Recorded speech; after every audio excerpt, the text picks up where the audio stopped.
Bonjour à tous, bienvenue à la communauté d'études quotidiennes de la Bible. Nous sommes désolés, chers amis, pour la rareté des leçons de l'école du sabbat sur nos différents réseaux. La coordination essaie de trouver un moyen pour résoudre ce problème. Nous vous remercions, chers amis, d'être toujours là avec nous pour étudier la parole de Dieu. Nous étudions cette semaine la 13e leçon du questionnaire titré « Espère en l'Éternel ».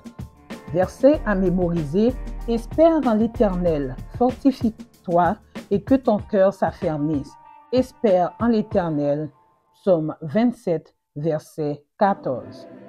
Prions le Seigneur. Notre Père et notre Dieu, que tu nous gratifies de ton Saint-Esprit afin que nous puissions comprendre ta parole en ce matin. Au nom de Jésus, nous te prions. Amen. En ce 26 mars 2024, nous étudions la partie intitulée « En portant les gerbes ». Analysons ensemble le psaume 126.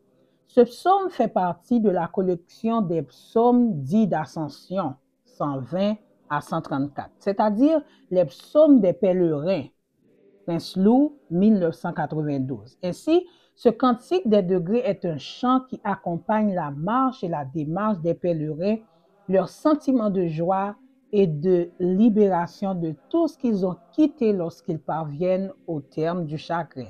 Christian 2000.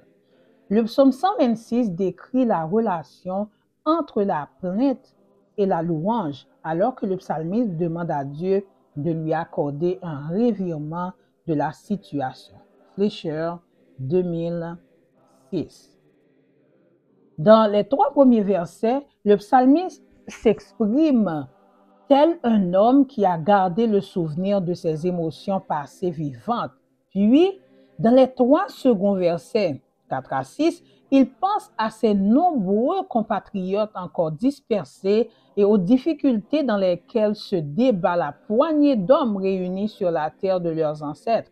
Mais il le fait dans la foi au triomphe à venir. Bible annotée, 1899. C'est un psaume qui nous parle d'espoir en s'appuyant sur les événements passés. L'espoir est un concept très vague et subjectif qui a de nombreuses interprétations qui émanent de la philosophie, des pratiques religieuses, des expériences de vie, de la littérature. L'espoir se situe au cœur même de l'être humain, mais il n'y a pas de signification universelle, pas de consensus sur ce concept.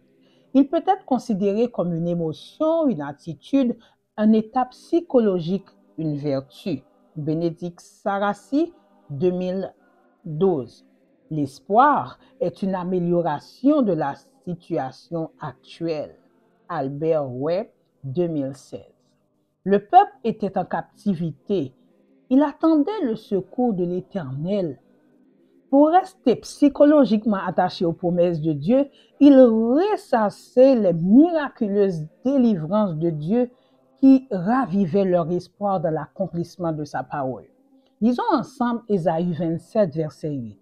Toute la foule des nations venues combattre le mont Sion sera pareille à celui qui a faim. Il rêve qu'il ne mange avant de se réveiller, l'estomac vide. Elle sera pareille à celui qui a soif. Il rêve qu'il boit avant de se réveiller, épuiser la gorge sèche. L'auteur du questionnaire Dragoslava Santra nous a dit « Le souvenir du passé suscite un regain d'espoir pour le présent. » À côté de l'espoir cultivé, le peuple Israël avait également l'espérance de la restauration du royaume de Dieu sur la terre. Les services du temple, en ce qui concerne la moisson, leur rappelaient cette glorieuse espérance. Chers amis, tirons profit de nos témoignages afin de raffermir notre foi en Dieu. La parole de Dieu est certaine et véritable. Gardons espoir parce qu'il est dans le présent et surtout, renouvelons constamment notre espérance en lui parce qu'il viendra bientôt. Prions le Seigneur. Mon Dieu, ce matin, tu nous parles encore d'espoir et d'espérance.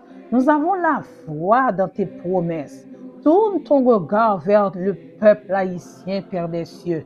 Aide-nous à compter tes prouesses encore une fois. Au nom de Jésus, nous te prions. Amen.